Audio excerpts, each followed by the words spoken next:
what actually makes a successful business. That most of what is taught in the entrepreneurship faculties of the universities is nonsense. In fact, he said that there's something like 1,687 professors of entrepreneurship, and their primary focus is drinking their own bathwater and telling that entrepreneurs have to have a business plan. And if you have a business plan, you'll be successful. And they spent 2 years in their faculties teaching people how to set business plans, and 49 out of 50 businesses are started without a business plan, including some of the most successful businesses in the world today. So we are now just starting to learn what we really need to do to build successful businesses. And what Joe is doing here is absolutely marvelous, because it can save you years of hard work and hundreds, even thousands of hours of hard work to understand how to do it much, much faster, to shortcut. We say there's always a learning curve in anything, and what we want to do is we want to jump the learning curve.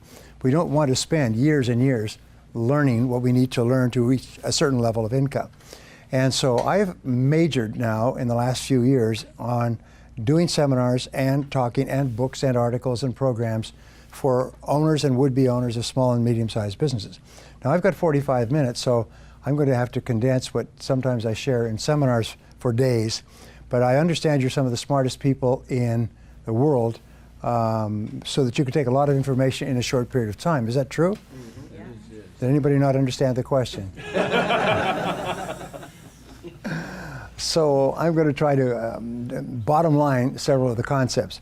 One of the first concepts which I thought was interesting was a little story that was in the papers recently. Warren Buffett, who is one of the richest men in the world, and Bill Gates, who is the richest man in the world, and Bill Gates Sr. were at a dinner party, and the three of them are good friends, and they were talking. And a gentleman came up to them and said, you know, I was looking at you, and you gentlemen are very successful. What would you say is the most important quality of success? And all three, according to a bystander, all three broke off their conversation and turned and simultaneously said, focus. Focus is the most important requirement for success in our fast-moving world today. If you can focus, you can succeed, and if you cannot, you cannot. It's almost a black and white thing. Well, I thought that was interesting, because the way Joe and I met is I put together a program some years ago called the Focal Point Program, which basically brought in business owners like yourselves and taught them to focus. And we spent 3 years going through every single aspect of life. We had 82 exercises that dealt with family and business and marketing and product and service and competition and positioning, and it was focus, focus, focus. And my offer, which is not as good as Joe's, but my offer was that you will double your income and double your time off within 12 months, or there'll be no charge for this program. And I never had to give a refund. In fact, many people doubled and tripled their income within 30 days, just by learning to focus and just by thinking in terms of focus. So it's really, really important. I read an article about myself. It was a very successful entrepreneur in New Zealand, and the article was sent to me last week. I'm reading this article, and he said the turning point in his life was when he went to a Brian Tracy seminar and learned how to focus. He was broke, he was unemployed, he had no money, and he walked out of the seminar a completely different person, and he had written goals. He then looked around, and as it happens, he saw an article on coffee shops and Starbucks success in the United States. And it said coffee shops are a good business to be in, because more and more people like the idea of a specialty coffee shop, and if it has a Wi-Fi, then they go there, it becomes a social center, and so on. He knew nothing about coffee, and before the dust had settled, he owned 80 coffee shops in Australia and New Zealand. And then he says he got into a divorce and had to sell it for $50 million to share the proceeds with his wife. But he did not sell off the worldwide rights to it, so he's rebuilding. Anyway, his point was at the end of the article, they said, well, what would you say to aspiring entrepreneurs who want to be successful? And he said just two things. He said, focus and fail fast. Focus and fail fast. Learn quickly, try something new. And I thought I would just pass that on, because it's sort of what I have discovered over the years, is the faster you fail and learn, the faster you succeed. You actually learn to succeed by failing. You know, Thomas J. Watson's famous line, if you want to increase your rate of success, you must double your rate of failure, because success lies on the far side of failure. Well, over the years, I've done a good deal of reading, and I came across a concept that I want to share with you, and we were talking about this a little bit earlier. And the concept is, the question is, what is the most valuable and highest paid work that you do? It's a really interesting question, because when I heard the question, I didn't know what the answer was. What do you think the highest paid and most valuable work is that you do? And the answer is thinking. Thinking is the most valuable work. Now, I am the best-selling author in the world in time management, also on goals, also on some other subjects. But I began studying time management about 30 years ago, and I came across a word in my studies, and the word was consequences. And what it basically said is that something is important if it has big potential consequences, and something is unimportant if it has low or no potential consequences. Number one reason for success is people focus on things that have high potential consequences. Number one reason for failure is people focus on things that have low or no potential consequences. Exactly what Joe was saying earlier, the famous Drucker quote, very worst use of time is to work intently on something that need not be done at all. And one of the things that is holding back entrepreneurs, business owners, it's killing them, by the way, and it's wiping out an entire generation, is this obsession with technology. I see people that are walking with their phone. It's almost like drug addicts that are mainlined. They cannot stop staring at their screen. They cannot stop pushing their buttons. I hate to say that there are people in this room that had that problem, but the fact is that this obsession with looking at the screen and staying connected is killing people, because it stops them from focusing. You cannot focus if you are distracted like an attention deficit disorder dog. So you're constantly ringing and responding to bells, almost like a crazy person in a toy factory. And so just as a quick aside, if thinking is the most important thing you do, because of the consequences of thinking determine the entire quality of your life, then the quality of your thinking determines the quality of your life. And so the more time that you spend thinking, and thinking well and thinking clearly, the more successful you are. Over the years, I've worked with some very powerful people, billionaires and multi-billionaires, people who are on the Forbes 400 list repeatedly, over and over. And I've had a chance to be with them during crises, and at times where something was happening that was serious. It was a major problem. And I noticed that they all had one quality in common, is they all went calm. It's just, they went calm. People around them were angry and upset and worried about what happened and who did it and so on, and they would just go calm, almost like a pond would go calm. And they knew, and I learned later, I didn't know why this was, I admired it, but I didn't know why it was, is that when your mind is calm, your entire cerebellum, the thinking and deciding brain, functions at its highest level, like turning up all the lights on a dimmer switch. It's functioning like a Christmas tree. But when you get upset and angry, what happens is your thinking reverts to your limbic or emotional system, and your ability to think clearly diminishes dramatically, and you make a lot of mistakes. That's why when you are facing a difficult situation, you have to use every skill, trick, game, whatever it is, stay calm. And that's why they teach you to meditate. And they find that meditators in business are far more successful because they can automatically trigger their mind into the calm of meditation when they're facing a crisis. It enables them to think with greater clarity.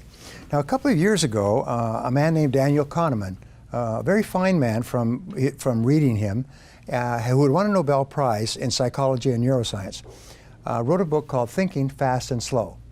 And this book, it was a very esoteric book, and I don't recommend that you read it. It's 500 pages of hard slogging.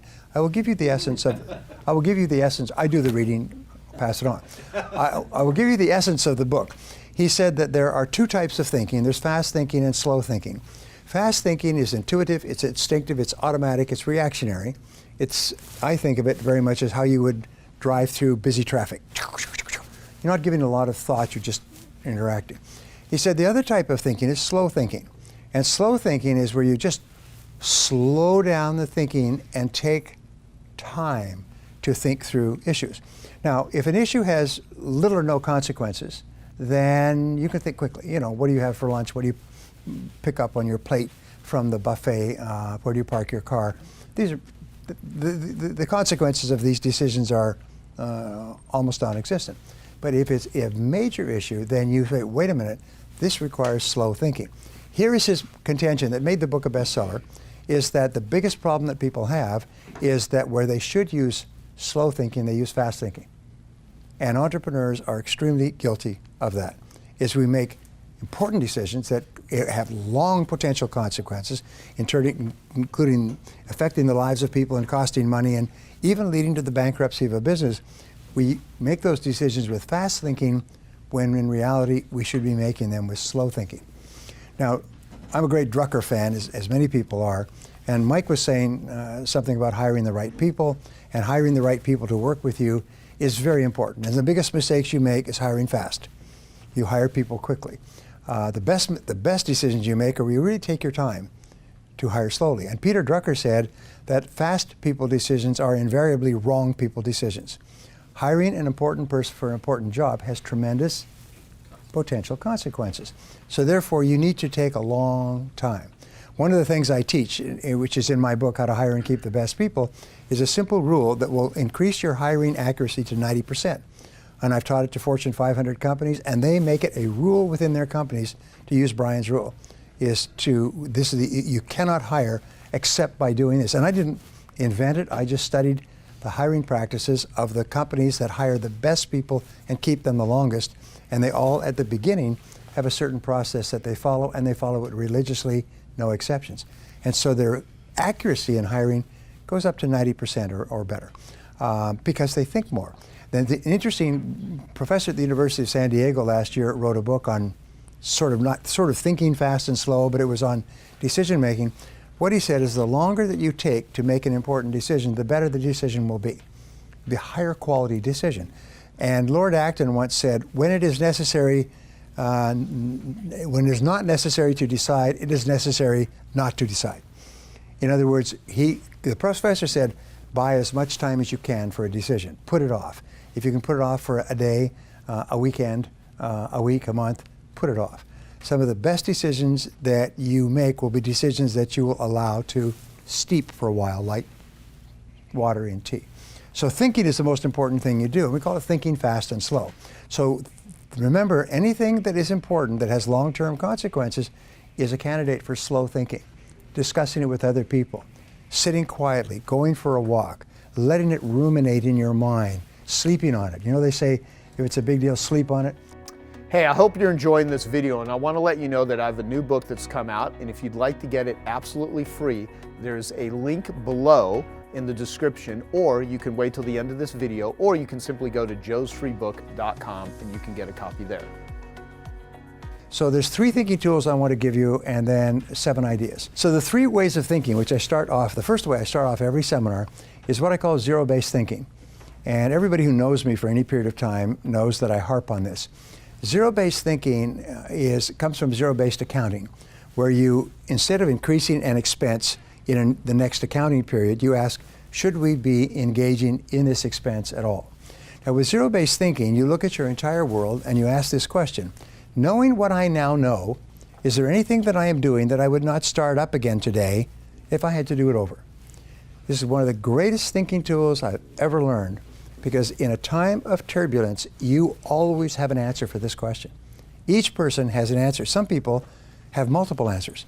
There's lots of things that they're doing today that, knowing what they now know, they wouldn't get into today. They wouldn't start them up. Products they wouldn't offer, people they wouldn't hire, investments they wouldn't make. And these are the greatest drags in life. These are sort of like a sea anchor, you know, that you drop it and it drags, it slows down the boat. Well, how do you tell if you have a zero-based thinking situation? And many of you were asked to write your problems, challenges, opportunities. The answer is stress. Is whenever you experience chronic stress, it's something that buzzes around. When Joe's talking or somebody else is talking, you're busy thinking about that. You drive around and you think about it. Keeps you awake at night. It's something that pisses you off. It's something that irritates you and angers you and frustrates you. Whenever you have chronic, which means ongoing, continuous, this is a candidate for zero-based thinking. So you ask yourself the question, if I was not now in this situation, knowing what I now know, would I get into it again today? If the answer is no, the next question is, how do I get out and how fast? How do I get out and how fast? If ever the answer comes back that I would not get into this again today, it's too late to resolve it. It's over. The only question now is, how long do you suffer?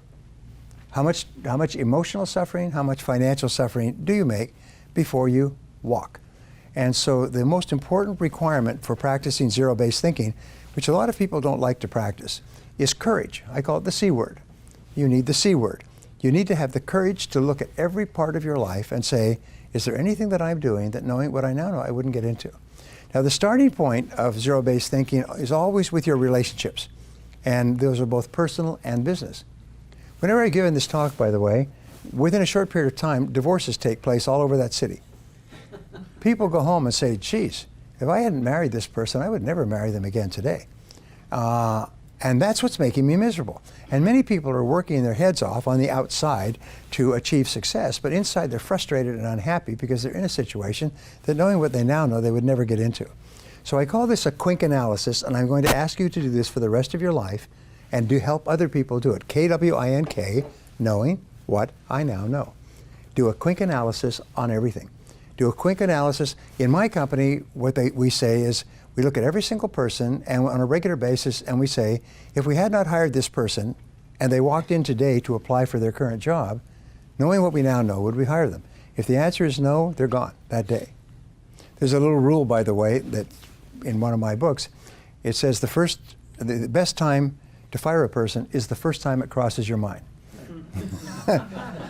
And because after that, it's only pain and suffering. And if the longer you keep them in place, the more likely they are to sue you. And the longer they sue you, the more it's going to cost. So therefore, if you find that you've made a mistake, belly up to the bar, have the courage to admit, I made a mistake, and cut your losses. There was a great book by an author called the Zurich Axioms some years ago, and it was Principles of Success. And anybody who's in finance has probably read the book because a very successful New York financier. And he was talking about the gnomes of Zurich, whoever they are, and the rules that they go by. And he said the number one rule for success in business, personal life, is cut your losses. When you realize you made a mistake, bad investment, bad hire, bad relationship, cut your losses quickly. And what do they say in Las Vegas? You know, cut your losses, let your winnings ride. So in life, that's what we do. And the faster you cut your losses, fail fast, the faster you can start doing things that are much more productive. The second area has to do with every part of your business. Joe and I were talking about what I think is a revolutionary new field, though it's not revolutionary and it's not new, but it's business model innovation. And it's based on the concept that whatever business model you're using today is probably obsolete. If you're in any kind of a business that uses technology to market it, especially an information-based business, knowledge-based business, consulting services, training, anything else, chances are your business is obsolete. The way that you, and the business model is your method, your step-by-step process of generating profitability.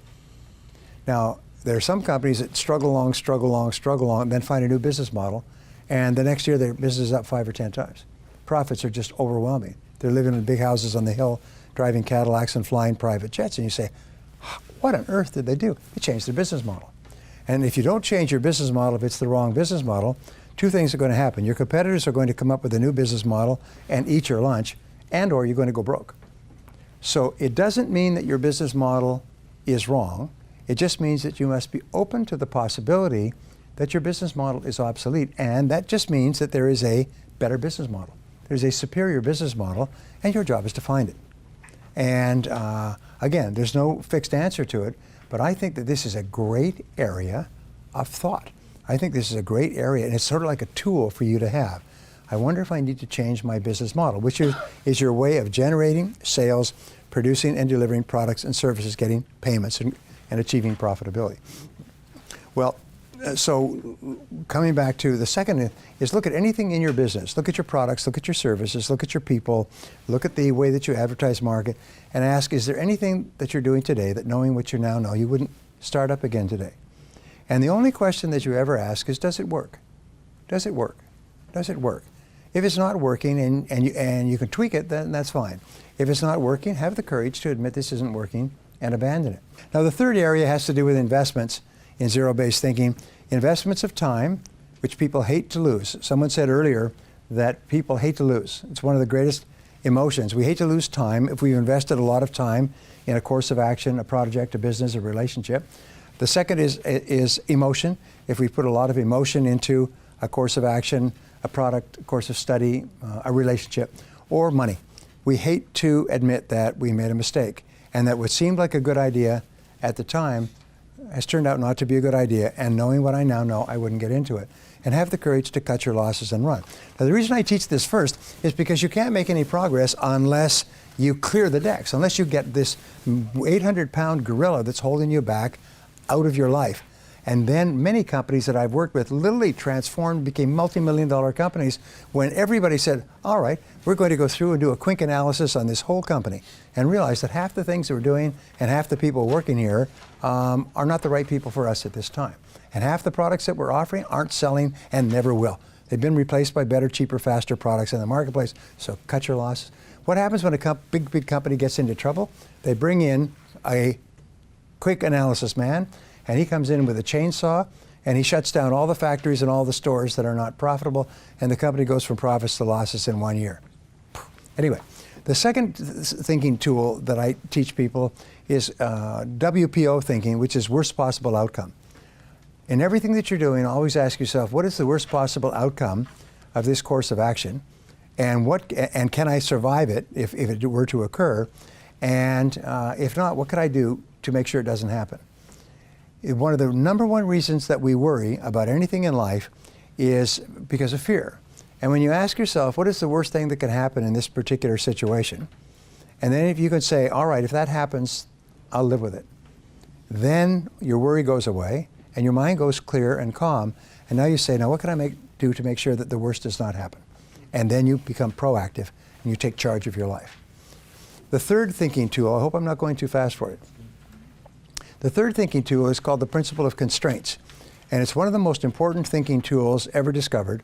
It says between you and anything that you want to accomplish, there is always a constraint, a limiting factor, or a choke point that sets the speed at which you accomplish your goal. So I was just doing a teleconference a few minutes ago. So the question I said is, let's always set the goal of doubling our income. You want to double your income. Okay, want to double your income. Then why isn't your income already twice as high? Now in business, we don't think of doubling our income, we think of doubling our profitability. What we're concerned with is net cash flow. We're concerned with the amount that we take home to our family at the end of the day.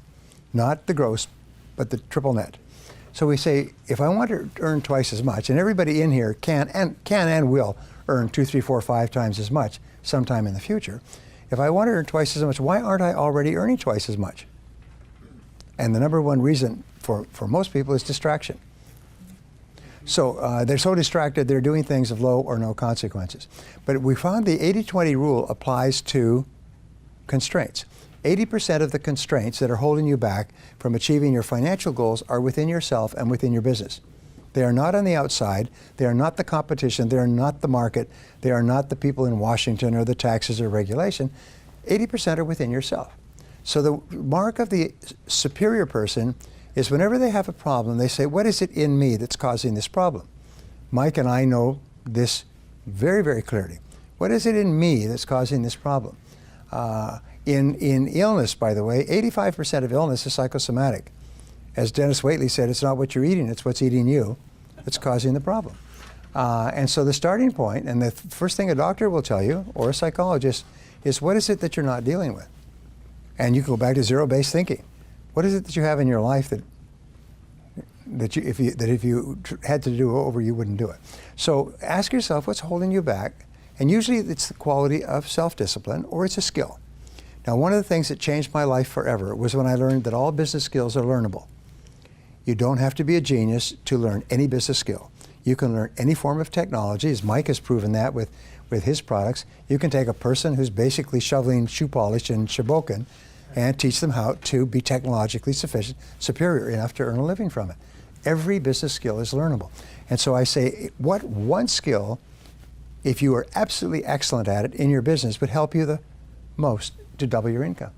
What one business skill? If you could wave a magic wand and wake up tomorrow morning superb in this area, what skill would it be?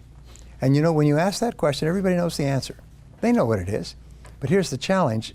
You don't like the skill because it involves rejection, embarrassment, ego, potential failure, loss. You've tried it in the past, you haven't been good at it. But nobody asks you what would be an easy skill to learn. They just ask you what skill would help you the most to double your income. And here's what we have found is that most of us are only one skill away from doubling our income. And all business skills are learnable. And if you study the people who go from the top to the bottom in the Fortune 500 or Fortune 1000, they found in 25 years of research, these people learn one skill at a time. Like climbing the ladder of success and the ladder of income, like sniper, one shot, one kill. They don't try to learn 50 skills. They learn the one skill, focus, the most important skill, and they get their company focusing on the one skill that can help you the most to generate sales and profitability. What is the road less stupid? How would you describe it? If I gave you the opportunity to unwind any 3 financial decisions you've ever made in your whole life, how much money would you have? And there's not a person in this room that if I gave them the ability to unwind any one of 3 financial decisions wouldn't have more money. It turns out that the key to making more money is to doing fewer stupid things. That's true. I don't need more good ideas. I need fewer ideas that I think are good that I've executed on. Yeah. And so I've had the experience over the last 47, 48 years of being in business, of having done some smart things where actually it wasn't that smart, but in reality I was lucky. I happened to catch a big wave, and I mistook catching a big wave with being a good swimmer. Mm-hmm. And it's what Warren Buffett is very famous for saying. Most of you have heard it. You never know who's swimming naked until the tide goes out. And so the key is not can I make it? The key is can I make it and keep it? Right. Those are 2 entirely different skill sets, and in fact, they are almost diametrically opposed. Mm-hmm. What it takes to make money is very different than what it takes to keep it.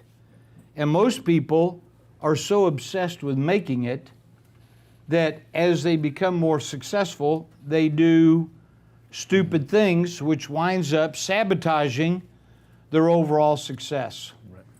And I know this story firsthand because this is one of the reasons I appreciated you so much, Paul, and your presentation is because I've had the experience of losing a lot of money, $100 million of my money that I made.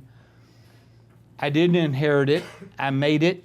You were better off than me because you cut the bleeding at plus 600,000. I didn't cut the bleeding until I was minus 50 million. So I went from plus 100 million to minus 50 million in a matter of 24 months. And when you do that, it takes your breath away. Yeah. I mean, that's a major, major event, not only because of the size of the money, but also because it's the loss is so devastating. And I had so much of my net worth, I have my self-worth entwined with my net worth, which is a deadly combination. Yeah. How old were you during that time? 40. 40. And that was during real estate? Real estate. Yeah. And what led to the loss? Look at your losses. It's not necessarily pleasant to think back on, but everybody's had some kind of loss that they've sustained as a result of a bad decision or excessive optimism, unexamined assumptions,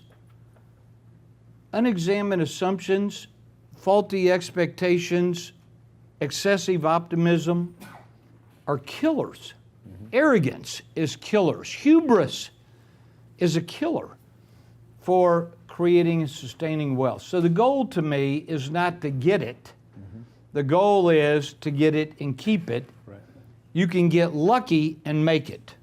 And I know lots of people who got lucky, but the problem is they weren't able to keep it because they didn't have skills that would allow them to sustain. So the truth is, to me, sustainability of wealth is the holy grail. Mm-hmm. Making it, I can catch a big wave, I can get lucky, I can happen to hit a crease in the market at exactly the right point, and we can wind up being, you know, associated with you or Tony Robbins or any number of other people. And, you know, there's a degree of luck in all that, and there's a skill set in all of that. And so I'm very much about, let's make sure that if we're going to all this effort in order to create the success, and people do stupid things in the creation mode as well. People oftentimes think that if I just improve my product, that would somehow allow me to create business or financial success. And yet the truth is, it doesn't require a great product in order to make a lot of money. If I ask you to think about your favorite restaurant, the place you would go to have a huge celebration, you're thinking about it, you know where it would be.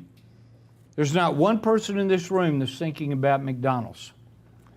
Not one. And yet nobody has made more money in the history of mankind in the restaurant business than McDonald's. How did it happen? Is it because their cheeseburgers are so good? No, their cheeseburgers are horrible. Right, they are. Their French fries, on the other hand, are really good. But the cheeseburgers are horrible. What allowed McDonald's to make a lot of money was not an obsession with the product. It's never, write this down. This will be a takeaway. It's never what you do, it's how you do it. It's never what you do, it's how you do it. Southwest Airlines, their whole business model is put butts in seats and fly those butts from point A to point B safely. No mention of your luggage, right? It's your luggage is immaterial to the airlines. Whether it makes it or not, we don't care. Let's just make sure the person gets from point A to point B. It doesn't even have to be on time. Southwest Airlines has made more money in the last 10 years in the airline business than the rest of the airline industry cumulatively since Orville and Wilbur Wright. Now you think about that. One airline has made more money than everybody else since Orville and Wilbur. How'd that happen? Is it because their planes are so good? Is it because their first class section is so roomy? Is it because the food is so outstanding? Is it because the hostesses and stewards and stewardesses, is it because they're so good looking? No, I can't tell which is older, the stewardesses or the airplanes, right? It's never what Southwest Airlines' success is not based on what they did, it's how they did it. You name me any product or service, I don't care what it is. Give me 1 week. You could say chewing gum, shoelaces, seminars, pens, socks. Name me any product or service, give me 1 week. And in 1 week, I'll come back and name you one person who's made millions and 100 people that have gone broke with the exact same idea. The problem is, as entrepreneurs, we become obsessed with the product. We become obsessed with either the quality, and I'm not opposed to great products. That's not the message. The message is, what is it as a business person, what is it that we're focused on? The artist side of me wants to focus on the product and making it better and longer lasting and prettier and more robust. And I'm good with that. We need artists. The operator side of me wants to get busy and get a bunch of stuff done. I got so much to do, and holy cow, if it's going to get done, I'm going to have to do it myself because I don't know how to hire a team or keep a team or have A players or create a culture, or I don't know any of that. I just got a lot to do. That's the operator side. The business person side says, wait a minute, the job is not to react to the problem du jour. What I need to do is leverage and structure. Write those two words down. That's the difference between a solopreneur and a one-person army, a solopreneur, and a business owner. A business owner has mastered two things: structure and leverage. And without structure and leverage, there is not a way to create a sustainably successful business. I'm going to say the structure part a different way before I talk about leverage. Yeah. Opportunity without structure is chaos. The Achilles tendon of most entrepreneurs is structure. They hate it. That's why they started their own business, is because they hate the idea of having structure, and yet structure is critical for scaling. I hear a lot of people in here talking about scaling, or scaling is just a Silicon Valley word for growth. That's all it is. How do I grow this thing? Okay, well, if I'm going to grow this thing, I need structure in order to be able to do it. Otherwise, I got kind of a fire drill working with a bunch of people doing a bunch of stuff, and it's not necessarily the most productive thing that needs to happen. Leverage. One of the highest forms, when I talk about leverage, most people think, oh, he's talking about debt. In reality, I'm not. I mean, debt is a financial instrument, it's leverage, but the more powerful form of leverage is who's on your team. So I'm going to ask you a question. If I gave you an opportunity to build a world-class team of A players, and the only people on your team were A players, I mean 7-footers. These are the Kevin Durants. They can do it all.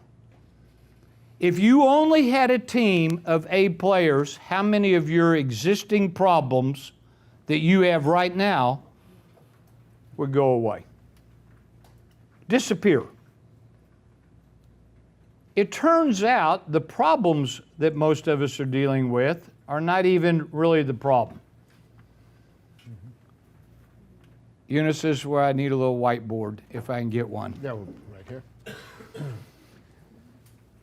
Joe just handed you a piece of paper a second ago and said, thank you, and said, write down one of your biggest problems. So I'm going to ask you right now to write down on your piece of paper one of your 3 biggest problems. Maybe you just did that. Maybe you can refer back to that piece of paper. Maybe you're not going to have to share this. We're not going to talk about it. It's not going to be anything. So you may want to write really, really small so that nobody else can see. Write it really small and just write down or revisit one of your 3 biggest problems that you think you have with your business. Let me give you a thought. The exercise is over. You don't have to complete writing it down. The exercise is over. Every person here has an is line. This is reality. This is the way it looks. This is point A. Point A. And the problem that most people have, in my experience, I know I have this problem, is that I'm not particularly honest with myself about the reality of my situation. I sugarcoat it. When I was at the University of Texas, every day I'd walk past a little message etched in granite over the doors of a building, and the message was, you shall know the truth, and the truth will set you. So you know this, right? And every day for 4 or 5 years, I walked past this thing and I went, I don't know what this means. What does that mean? You should know the truth, and the truth will set you free. Well, the reality, it dawned on me later, is that as long as I'm lying to myself or not telling the truth, I have no opportunity to make a change. So it's why addicts don't stop using, is because they say, well, I don't really have a problem. I can stop anytime I want. Yeah, I know it's a little bit, but you know, the reality is I'm functioning. right? It's why alcoholics or poor people, pick a topic.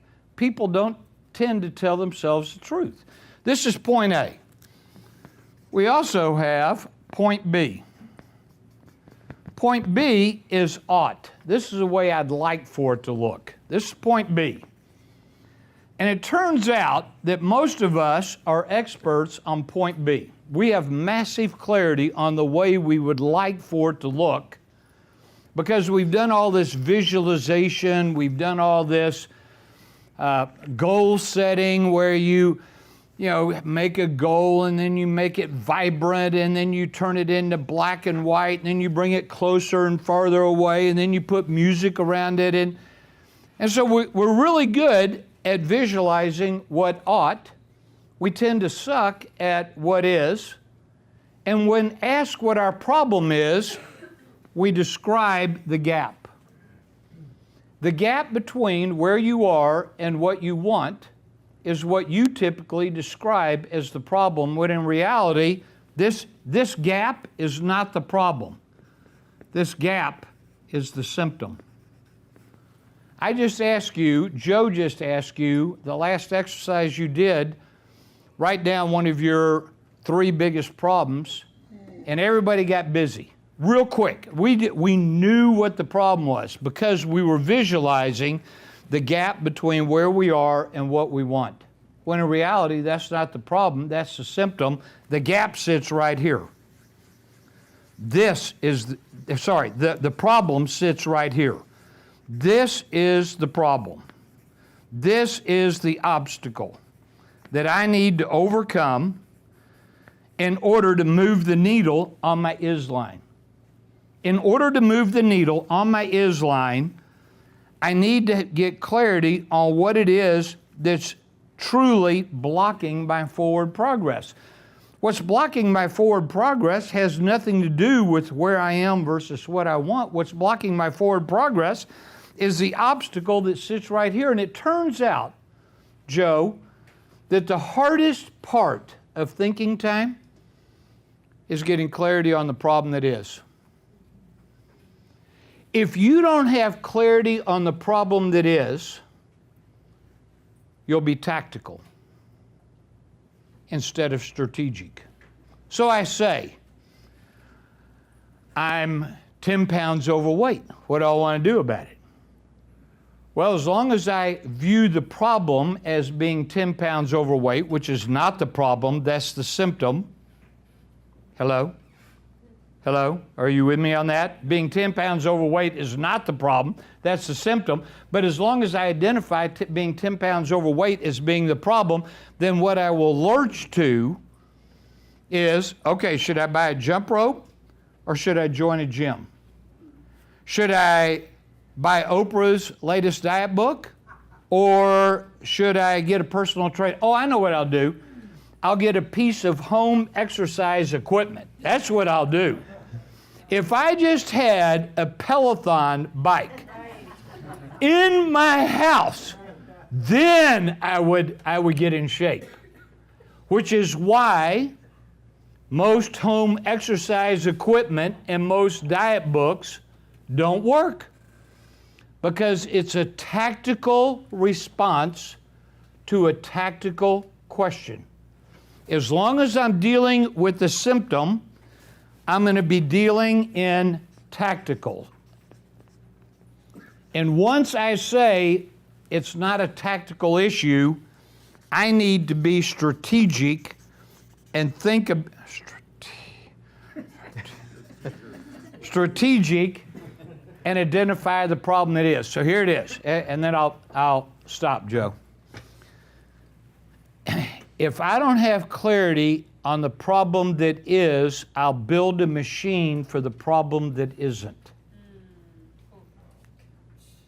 Which is what we do 99% of the time.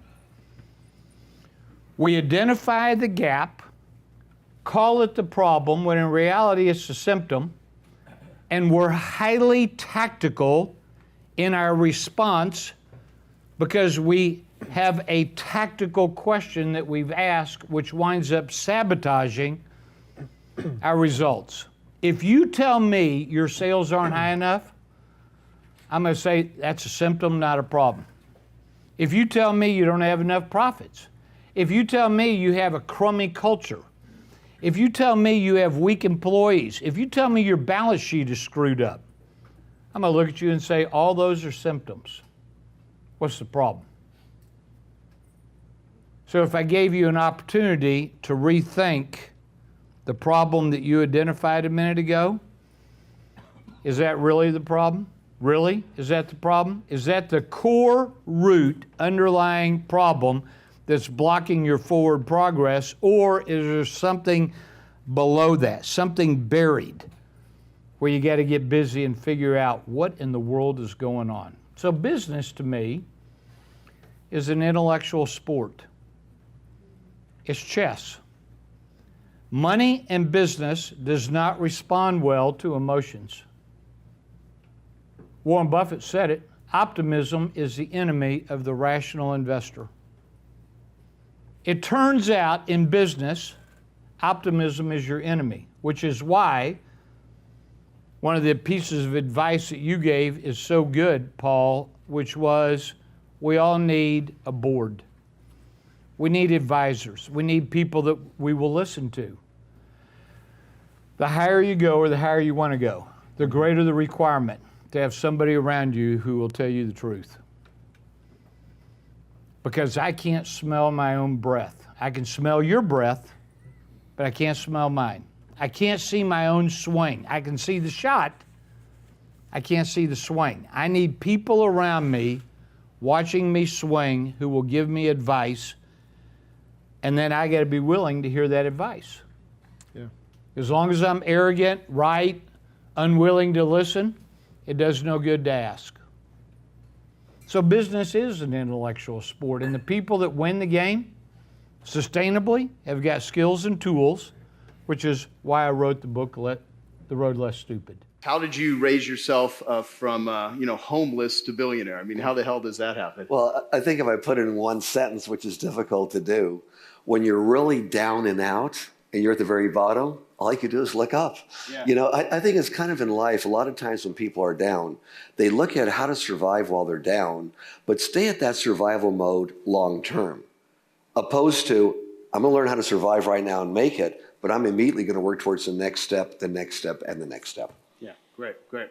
So what was the most difficult time in your life? I mean, has it been when you've just been under maybe immense pressure from everything you created, or was it when you were really just at, No, I think when you're down and out, can't pay the bills the next day, that's the most difficult time. When I was homeless the first time, it was in my early 20s.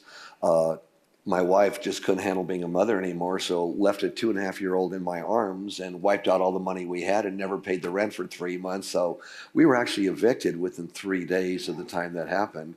And I was in between jobs, but I had money, but she took it all. So my son and I were on the streets with this old car that we were in, and we realized that, hey, we're going to make this together. This 2.5-year-old kid, but where do we get money? We don't have any money. So what we did was, even though we weren't really thinking ecology, we were thinking survival. Is I went around to vacant lots and picked up, Coke bottles, 7-Up bottles, and in those days you got 2 cents for a little one, 5 cents for a big one. Yeah. So I'd go there and they'd have to give you the money, and that's kind of how we survived. Then a couple, several days later, a dear friend of mine who was which you would call a heavy-duty biker with a gang, found me. He just found me, old buddy of mine from high school, and said, Johnny, come on in. Your son could come live with me here, and we've got a couple really cool biker mamas here that'll help watch him while you get yourself reorganized. So that was a nice break, too. So how did you learn? How did you learn how to be a successful entrepreneur? Well, I don't think it's learning how to be a successful entrepreneur. I think it's just being able to do something and know that you have that ability to do it. You see, the human race has the ability, all of you do, to do 10, 50 times what you're doing right now. Well, if you realize you have that ability, as you go along, you find obstacles, but you overcome them, or you go right around them, like water might go around them a little bit. And that's really it. You look at what assets you have. It's a little bit like selling, whether it's a tangible product or a service. Mm-hmm. It's got to be the very best, and you put forth its features, and then how it benefits the customer. Well, with yourself personally, you put forth the features you have, how these features might benefit, and if you have a product, and I'd love to share this with everybody, don't ever go into the selling business. Whether you have the greatest service in the world or the greatest product, never go in there to sell your product. Go in there to be in the reorder business. That's got to be your mentality. That's true. Yeah, because if you're going to sell it, that's where your focus is. If you want to be in the reorder business, even if it's a one-time product, whatever you do is so good that they'll want to tell somebody else or reorder themselves. Right. So that kind of helps along the way if you have that mentality. And I think selling, oh God, whether it was flower pots when I was a little kid or newspapers, or in my early 20s, encyclopedias, Collier's Encyclopedia, door to door. You knock on 50 doors and they could be closed in your face. You had to learn how to be just as enthusiastic on door number 51 or 105 as you were in the first door. Now that's difficult to do, but you'll learn how to do that. I believe the average encyclopedia salesman, commission only, door to door, was 3 days. That's how long they lasted. Wow. I lasted about 3.5 years, but I learned to kind of overcome rejection and be prepared for it. If you're prepared, and we'll cover that a little later too, I saw your questions. If you're prepared for rejection before you start anything, whether it's your personal life, whether it's a business life, when you're prepared for it, it doesn't shock you when you come along and all of a sudden see rejection in your face. You see, well, I was prepared for that, but I'm going to continue on just as enthusiastic and as confident as I was when I started, and that's not easy. Absolutely. Do you experience rejection today in the same way you kind of did then, and you just keep yourself in an enthusiastic state, or is it just much bigger levels of rejection? It's a little different today. You know? In those days, let's say you knock on 100 doors to get somebody that's reactive to what you're saying and will listen to you. Today, it's a little bit easier. I think in life, as you build a history that's conducive to a good life, where in business you realize success unshared is failure, and you try and be honorable with what you say you're going to do, no matter what it costs you.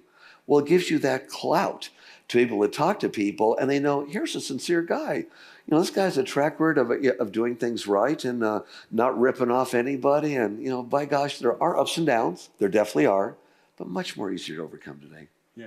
Awesome. Thank you. So, I did prepare some questions that I thought would be the most valuable to have you share. Thank you. Thank you. So what are your core values personally and professionally?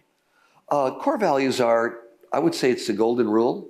Do unto others as you would have others do unto you. That's the basis for most religions, but they get sometimes carried away in rites and rituals.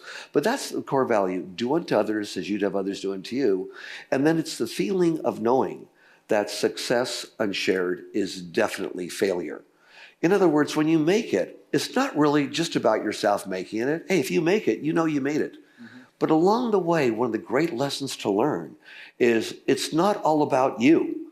It's about your ability to be of service to this planet while you're here. And by saying, me, look what I did. This is me. Hey, here's my building. My name's on it. You know, I did this. You didn't. By doing something like that, it kind of takes away from how genuine you are. And because people don't like to just listen to people talk about themselves, how great they are.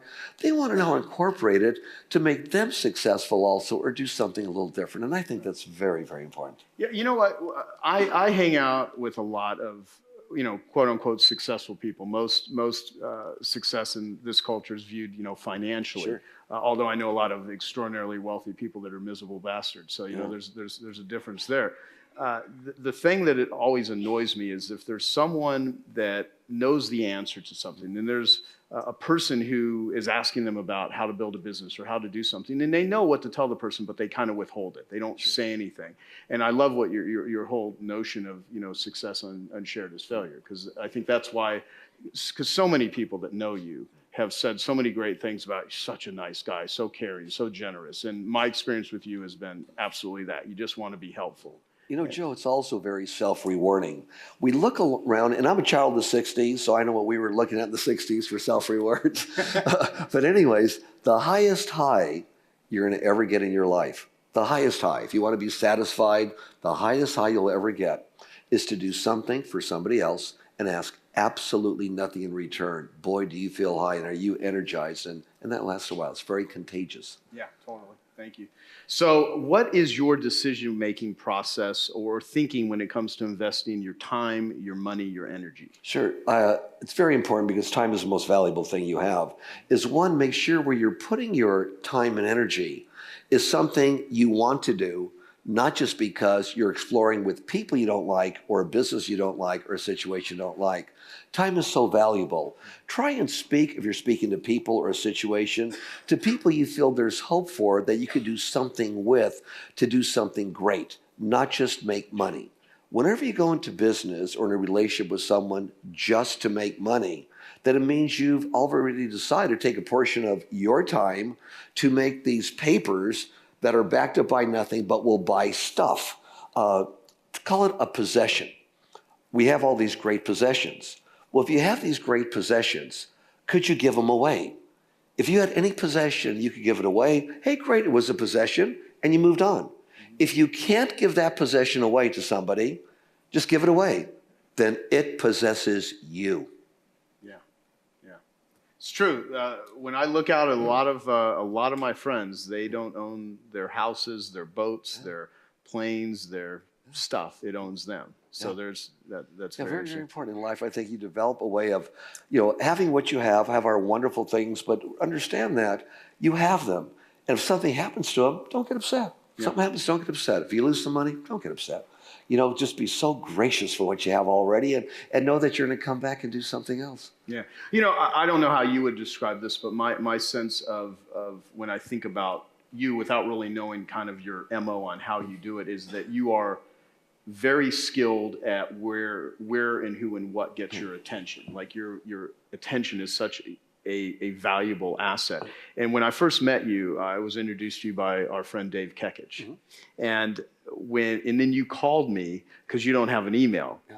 And I would love to have you share how you manage people reaching out to you, how you manage communications, because I don't know if you have an email now, but you didn't have an email. And I was like, wow, think about that. I still don't. And I'll roll over to the last question also that you asked about, how do you get into situations?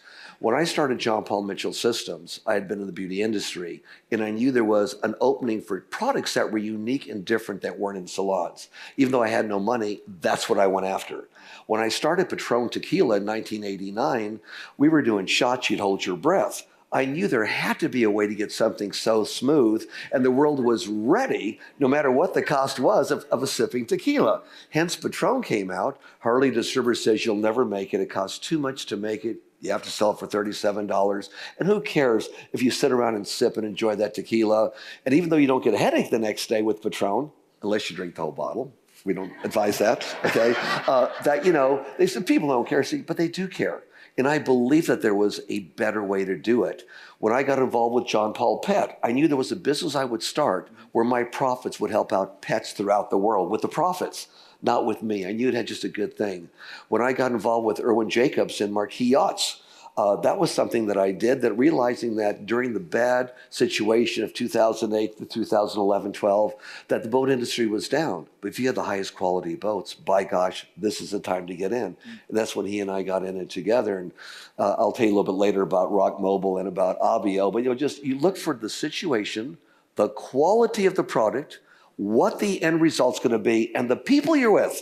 Are these cool people? Right. Do you all have the same energy together to kind of move forward? Yeah, I think that's so critical, because trying to do business, there's no such thing as a great business with a bad partner. No. Yeah. For any amount of money whatsoever. Yeah.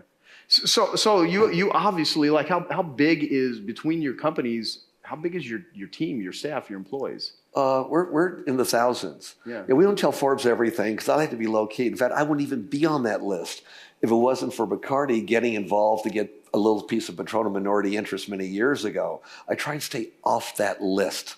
Okay? But I have darn good people, darn good partners that work with me. And they're just the very, very best. And the end result is we have thousands. But I'd like to share with everybody here, if I could, how we treat our people and why these thousands love us. Let's take John Paul Mitchell Systems. I started the company 35 years ago. We are in 90 countries. Our turnover in 35 years is less than 70 people.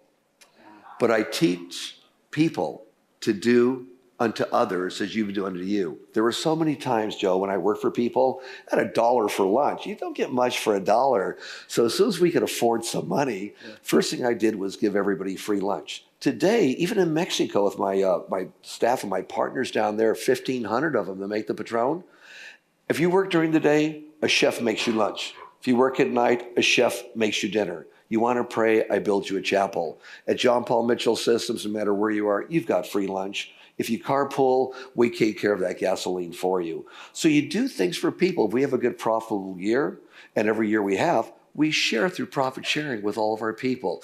But we treat them the way we'd want to be treated ourselves. It's not like we're bosses. It's, you're my partner. Right. Anybody could pick up the phone and call me. I don't have email. And the reason I don't is I'd be inundated with all the stuff I do business-wise, philanthropically, not to mention family. I'd be so inundated, I couldn't do all the things that I do and expand upon it. I couldn't have had email. So I'll take a phone call. Obviously go through my executive assistant, I'm inundated. And if so, this is important, I think, for you guys to know. If someone writes you a letter, people just email back and forth. Try sometime if someone writes you a letter to take their letter and write the answer on it and sign it and then mail it back to them, or pick up the phone and call it. It means a lot to people to have that personal touch, a whole lot. Infinitely greater than electronic communication. Oh, yeah, I mean, one of the things that, like, every day trying to send 10 personal postcards, even if it's coming from my team, sure, it makes such a huge impact. I mean, it's the simplest thing. I mean, if someone just hand wrote a note to 10 people a day, or figured out how to have with your team, your assistant, do it, and you did that for a year straight, your life would transform in terms of the depth of the relationships. Sure. And it's such a simple thing to do. So did you come across this method of communication, or you just knew intuitively that I'm not going into this world of email? Have you ever had an email and you're like, this is crazy, there's no way this shit works? Yeah, well, when I started looking at it and looked at people around me just being on the computer all the time, even though all my companies, believe me, are state-of-the-art computerization, they're technocrats. Anyways, so I get my reports the way I want them, but I saw that it takes so much time. And I wouldn't be able to call people as much, or handwrite people, special people letters, or being able to do, or time to think, at least in my case. Not for everybody, but in my case, I thought, let me try and stay away from this, and it worked. Yeah, awesome. So what does success and happiness look like and mean to you? I mean, how do you think about that? Success is not how much money you have, which a lot of people equate to success. Success is how well you do what you do. How well do you do what you do? And do you continue doing it that well? Do you master? Mastering something is doing it extremely well, but doing it that way every time. And then having the ability to grow from there and realizing success and shared as failure. Now, how can a janitor be extremely successful? I'll take a quick minute with a quick story.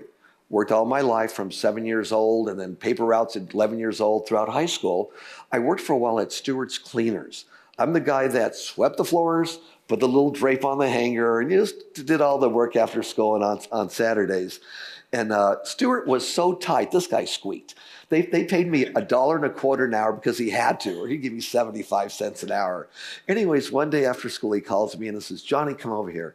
He says, last night I was working late. I went up to my mezzanine to lay on my cot for a few minutes, and I took my watch off, put it on the table, dropped on the floor. So I went down there to pick up my watch and looked under the cot, and there was no dust. Well, the cot's light, I moved it. No dust. Looked behind the cabinet, no dust.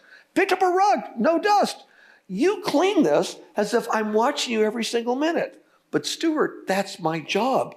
You hired me to it, and my mom growing up taught the boys how to clean. I know how to clean, so my job, which I like my job, is to do the best job I can, whether you tell me or not. That's my job.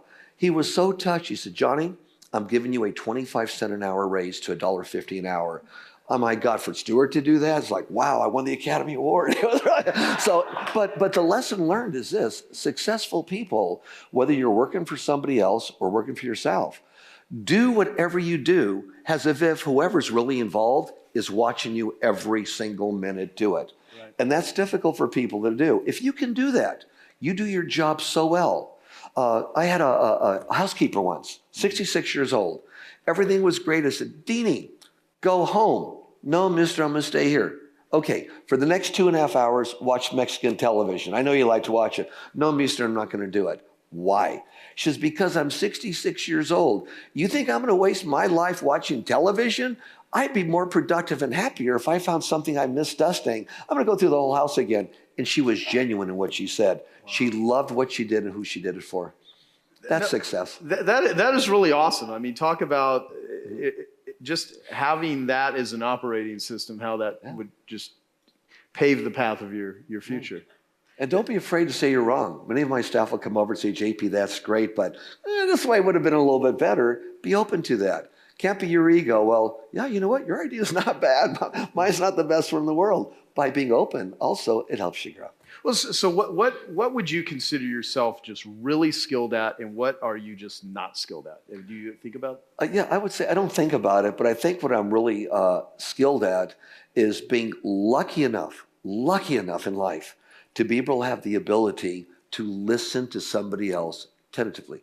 In other words, listen to them, everything they're saying, and not just think about what you're going to say next. Mm-hmm. And that took a while. I think I'm pretty good at that. And I think I'm also pretty good at being nice to people. I believe in just being nice in life, just being nice, even with people who have just a lousy day and maybe do some really stupid things. Right. Try and handle the end result in a nice manner. If we did more of that in the world, we wouldn't have wars and everyone would take care of everybody. I think that's important. Well, absolutely. I mean, one of the ways that I gauge who I develop deeper relationships with, because I interact with a lot of people, is how people that are more powerful treat people that are less powerful than them. I mean, it bugs the shit out of me when I see someone kiss ass to someone who they want to, curry favor with because they want something, and then they don't say thank you if someone opens up a door, or they're rude to like a wait staff or something. I've seen a little bit of that. I see a little bit of that. And when you all see a little bit of that, just learn from it and say, whoa, that's not going to be me. That's not cool. Yeah, exactly. Well, everybody has a purpose in life, even if it's to serve as a bad example. So yeah.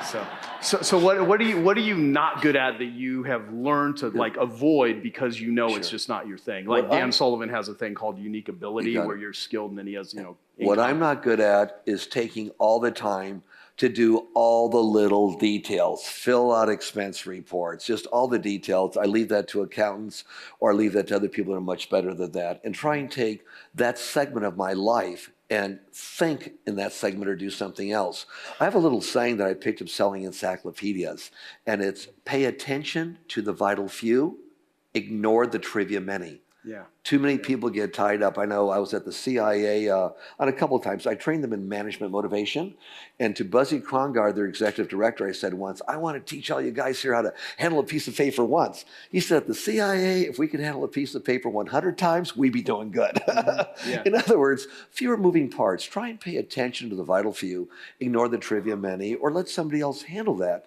That might be much more capable than you. No, that's awesome. So clearly you have really learned how to build teams, encourage teams, grow teams. And so you're obviously very good at having set up management structures, which I think first stems from self-management. Mm-hmm. You obviously learned how to manage yourself. If you could speak to that, how do you not go off the rails? At times I'm sure you have, but you've learned from this. So what would you say about self-management? Yeah, we all have. Self-management, my God, I could take it back to the U.S. military when I was in the Navy. If you wanted clothes, you folded your own clothes. Yeah. And they had to be exactly perfect, and you had to manage your locker and manage your time. A little bit of a start, managing yourself and your time. If you cannot manage yourself and your time, where you're just at the end of the day totally frustrated, or 3 phones are going at one time and you haven't figured out how to handle that one yet, don't think that you're a manager. You got to manage yourself first, your time, how you allocate it, the time you have for your family, the time you have for yourself. Very important, the time you have for yourself. Many people, especially entrepreneurs coming up, forget that. They're busy from morning to night, and well, where's your time? Mm-hmm. It's like money. If you get money, whether you work for somebody or make money, what do you do first? Most people, you pay all the bills. Whatever's left, well, then I have something. Opposed to another philosophy is pay yourself for what you've done. Pay yourself first, even 5%. Take it off the top and just stick it in a stupid savings account if you had to. Just pay yourself something first. If you can't afford 10%, 5%. Then believe me, the rest of the money will be allocated out. Take care of yourself first. Mm-hmm. That's part of your own self-management. And then try and find some time. I find, love to share this with you, About 5 minutes in the morning. I wake up in the morning, do obviously what you have to do when you wake up, then I go right back to bed. And I try and clear my space. Let's say I'm in this room. I will look at the ceiling, look at the walls. I will be in present time, or try to. And then I normally have just one saying, you know, Creator of souls, thank you for all that you've blessed me with. And may I go forward to be able to do something that helps make this world a better place. And try and be in total present time. Not about what I'm going to do today, not about my next appointment, just be. And then when you wake up, your head's a little clearer, your mind's a little clearer, and it's not cluttered. That's great. It works. Love it. Love it. Works for me. Well, you're buddies with Tony Robbins. Yeah, and, my buddy yesterday Tony. I interviewed Tony and Peter Diamandis over here, founder of the X Prize, and they talked about morning rituals with, and Tony does a thing called priming, where he primes himself. And so I love hearing people's rituals, because what they do in their habits is what creates their life. You know? Yeah, you can do that on the road, you can do it in an airplane, and it's free. Right. Don't have to carry anything. Yeah. Awesome. So what's the biggest or most important business lesson that you have learned either on purpose or by accident? By accident, one of the biggest business things that I ever learned was I started John Paul Mitchell Systems with $700. The business partner I started with was a top hairdresser, but he didn't do business. I didn't do hair. So, and we had no money, okay? So I did 10 or 15 things. After 6 months, we were able to hire our first employee. Shirley Wong was her name. I gave Shirley 10 jobs and said, I hope you could do them, Shirley. Whatever you can't do, honey, I'll figure out how to help you. Shirley learned how to do 10 jobs, not one, but 10. Then I realized, wow, it's not just the person that started the company through necessity, but people do a heck of a lot more than what people say you should be doing. We're all capable of that. So at that point forward, I paid people very well, but gave them the opportunity to do more than this is just your job. This is just your job. Now that might be anti-union, okay? No disrespect to the unions, okay? No disrespect. But when one has the ability to do whatever they can do that they want to do, I'll give you the end result. 4 months ago, I'm in my office. I fly from Austin to LA. Had to do some work. My staff closes up at 4:30. Some come in at different hours in the morning to miss traffic. So I get about 5:30, I'm there to hear something in the office. So I go back there and there's a couple girls working, a couple guys. I said, what are you doing here? Hey, you know, it's an hour, 2 hours after we close. What are you doing here? They said, JP, we love working here. And we wanted to finish these little projects. I said, how many people are here? They said, I don't know. Hey, who's here? JP's here. 12 people came out with the same exact thing. JP, we just want to be here. We know we don't have to be here. We're not paid for this. We want to be here. We love what we're doing, JP. We just want to finish this, you know. They didn't want to leave. Wow. Well, needless to say, we all went out for a really good dinner and a couple of great bottles of wine and a little bit of good tequila too. Anyways, we were a team. But when people feel good and respected, right, and you give them the ability to do more than this is just what the job is, you'd be amazed at how they expand their business. For our size company, take John Paul Mitchell Systems, I should be in the thousands with employees. John Paul Mitchell Systems alone. Now this includes the warehouse, has 300 employees. Wow. That's it for the world. Now we have about 800 part-time, but 300 full-time employees for the world. Patrón has a lot more because hand bottles blown out of recycled glass. You know, so we have a lot of labor intensive there, but you can't have fewer moving parts. But my people do, my family. They do more than 3 times that many people because they love what they're doing and who they do it for. Very important. That's awesome. Well, you know, I mean, just as an aside, I got some prepared questions here, but I want to do all your questions. They're great questions. Let's do them all. I'll do these, and then anything to the side, I'm here for you. I'm going to ask you after this thing. Sure. I have an interesting question. So, what have been 1 or 2 of your biggest business or life challenges, and how did you get through them? Well, the first one was obviously starting Paul Mitchell with $700 and living for the second time in my car because our backer pulled out. That was extremely difficult. How do you start a company, balance your bills not going to be paid, knock door to door selling your products? Extremely difficult. That story would take up too much time to tell you right now, but if you want to see that story, there was a fellow named Donnie Deutsch who on CNBC had the big idea. Yep. I was on his show 4 times. He has a half-hour special on step for step how I did it and how the hell do you do it on $700 and no money, start a company and grow it. So it was along the way That was the biggest challenge. And you want to know the success out of that? This was a success. How do you know you were successful? 2 years later, we should have gone bankrupt every single day. 2 years later, we were able to pay our bills on time. Not pay them off, but pay them on time. We said, hey, we made it. And we got $2,000 left over. We made it. We're successful. We're all happy. And that was a real challenge. Another challenge is there's many businesses I started that didn't go so well, but they were good learning experiences. Where when I had a partner that I really trusted, and they were like stealing money or kind of stabbing you in the back, that was very, very disappointing. But on the whole, my other partners were really great. So it weighed itself out. Yeah. Well, I think, how many of you have ever had embezzlement in your company? Yeah.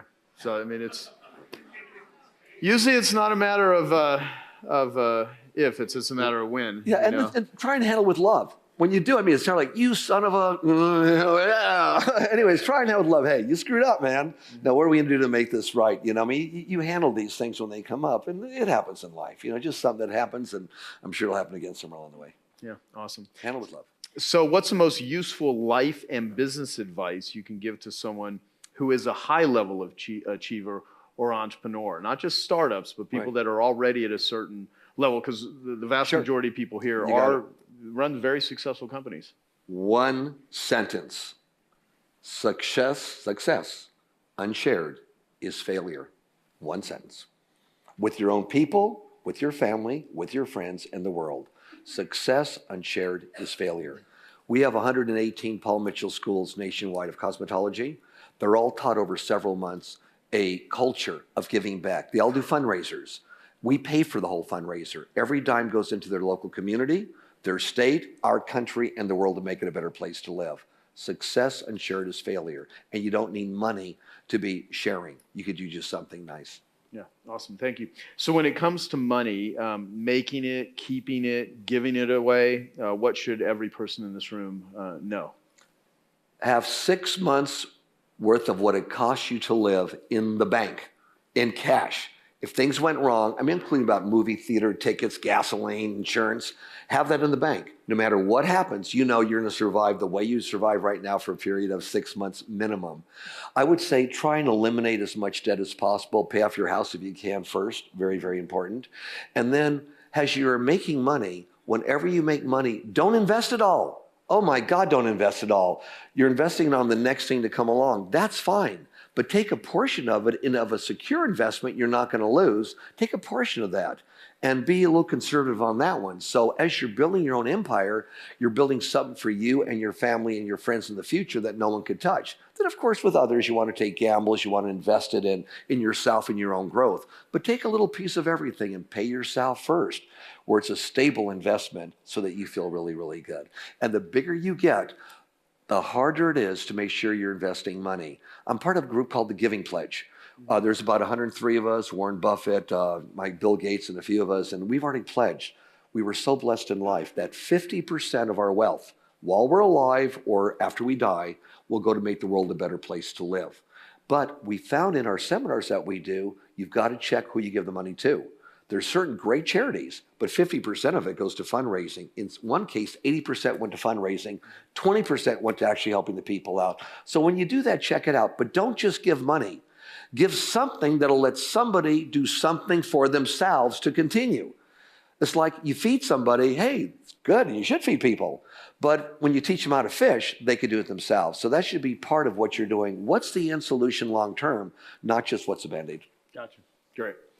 So what are the key characteristics that you think make the best leaders? One, be empathetic.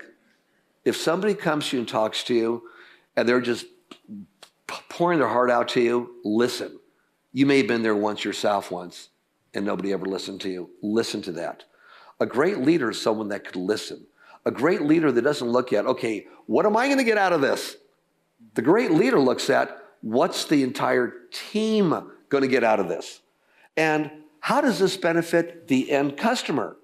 Not just me and my team. How do they benefit more than anybody else?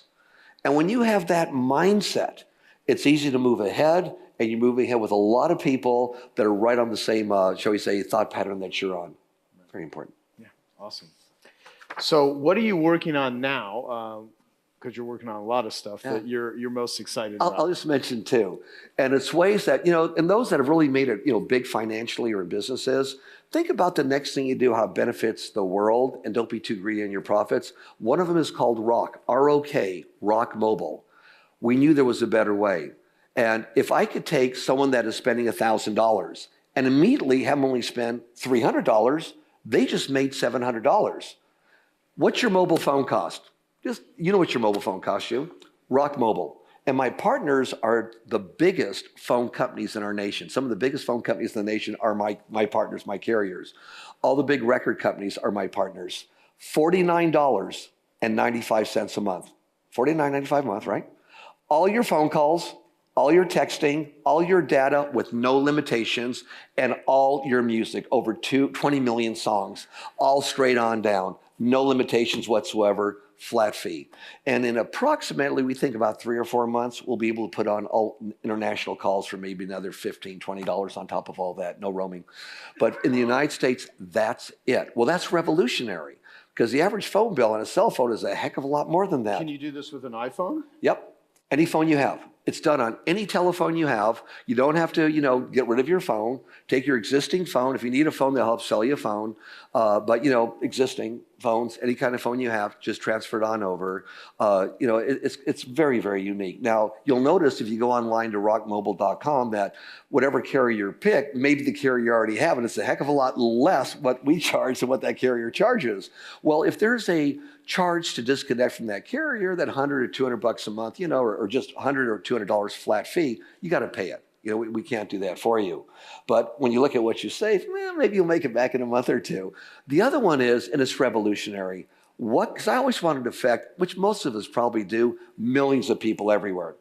The next one is AUBIO, A-U-B-I-O. AU is the chemistry sign for gold, bio, of course, for nature. Nature's gold, AUBIO. Most of the population of our planet has one form or another of the herpes complex. Now, the herpes complex is like a cold sore, a fever blister, a mouth ulcer, as well as, oral or genital herpes. And there's other types of herpes in that category. In this room, it would be probably much higher. Okay.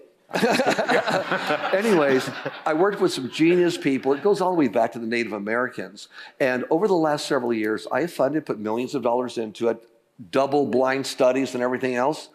It's topically applied. You topically apply it, right? And let's say if someone has a cold sore, you feel a tingle when it comes out, you put it on every hour. And more than 90% of everyone that does it, it doesn't come out. But if it comes out, you put it on, and in over 90% of all people, you put it on every hour for a day or two.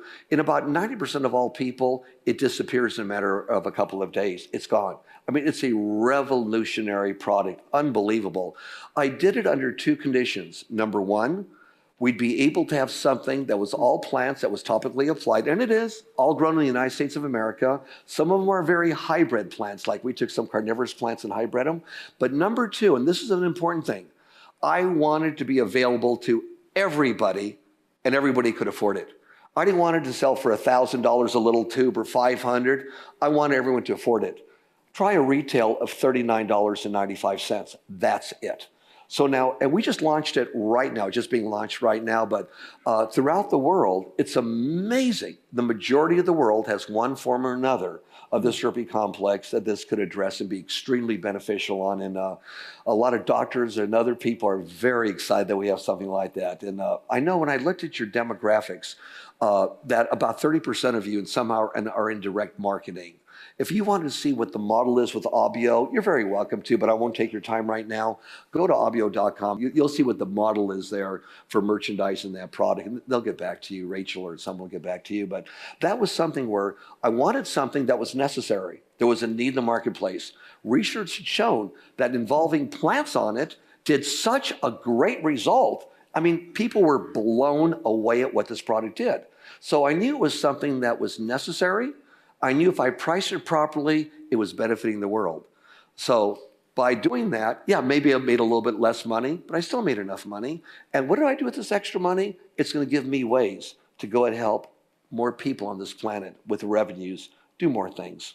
Wow, that's awesome. And better things. So do you yourself seek out things like this, or are they brought to you on a because I imagine you're barraged with a bazillion people. Barraged, and I would say I probably get hit with 100 things a week. Yeah. Maybe my assistants go through everything, and I may see one occasionally because I am over inundated. There's no more room for anything in my life business-wise. But along the way, if you leave yourself open, just leave yourself open to the universe, and that, believe me, it works. Just leave yourself open. Things will come your way, and it either interests you or it doesn't interest you. So let's say 10 things came my way that really interest me in a big way, and I got involved with, let's say, 8 of those things, okay? 8 of those things I got involved with. Well, maybe 4 of them went wrong, but the others went really, really right. Leave yourself open to the universe. Get a feeling. What do you feel in your gut? Not just what does it say on paper and how much you're going to make. What do you feel in your gut? Is this something that'll do the greatest good for the greatest number, be beneficial? And if it is, you'll still make your profits, but you're going to do it with light in your eyes and light in your soul. Yeah. Very important. Yeah. The frequency of our planet is changing, Joe.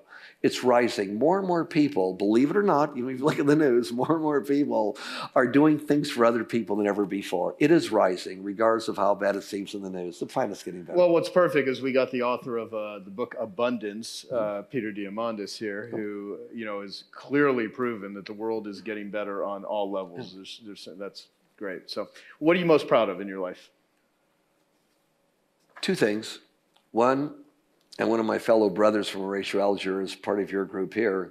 I was able to, in the Supreme Court, receive the Horatio Alger Award. It's the only award given in the Supreme Court, and it's for Americans that went through a lot of adversity, but shared along the way to help make America a better place to live. And I was very, very proud of that because I know I did a lot and continue to do a lot. And to be able to know that someone that's with a high school education that was able to do this, that America still works. And that was an unbelievable proud moment. Another proud moment was when I started Grow Appalachia several years ago. All these people on welfare, on how to get them fed and put them all in businesses in agriculture. We have 30,000 people just eating off their own gardens now and going to farmers markets, selling their eggs, selling their products. And it was something I was able to do philanthropically and see an unbelievable result. Very proud. Needless to say, all my kids, my family, wife, everyone is doing great. My loved ones are doing really, really great. And my God, hello out there. I love you. There's a lot of great people are doing a lot of good things right now. And I'm very proud of my association with them to give them a helping hand do that. Yeah. When we talked backstage and even when I interviewed you, you know that I'm doing work with addiction. I'm doing a documentary on helping addicts, and you have a tequila company, and you actually gave the land to Arbor. Yep. Talk about that for them to build a recovery center. You betcha. In Georgetown, Texas, I bought this fabulous ranch, almost 80 acres. We put horses there for equine therapy, and I built it out for them so that people would have a place to go. It's quite a program, but get an end result. I saw even within close friends of mine, close to me, they would go into rehab, come out of rehab, go right back into rehab, like a revolving door. And I knew there had to be a different way. Some wonderful people, Justin Harvey and Jim and several others, found a way, because they were addicts, how to get out of it, but stay out of it, and put a whole program together where someone had to go there for 3 months and live, but then for the next 12 months be monitored.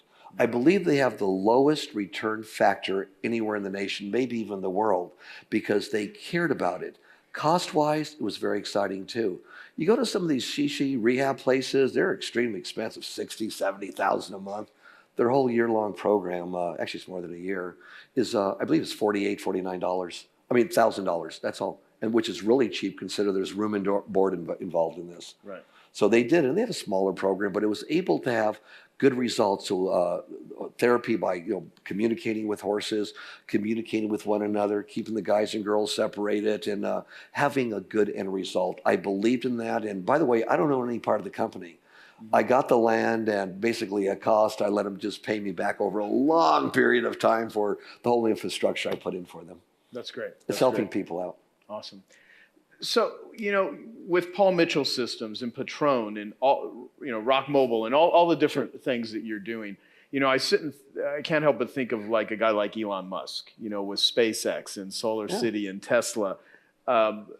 These types of entrepreneurs are so damn unique, where they can be in charge or running or owning something like, either all of it or parts of that, who do you call for advice? I mean, when you're like, I need to figure out what to do you employ those people, or do you have like a few key relationships that coach you, that help you, that when you just don't, how do you? No, the answer is I don't.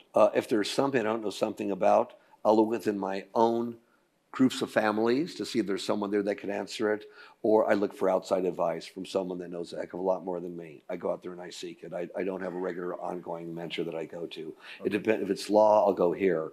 If it's administration, I'll go here. If it's getting rid of AIDS to the world, I'll go here. I look for those people that are much more knowledgeable than I. Yeah. Much more, and they're out there.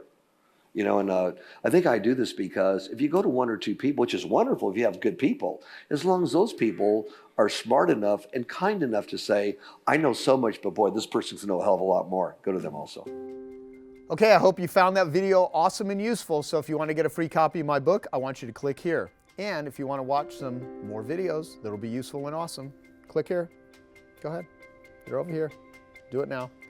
Come on. Thank you. Watch them.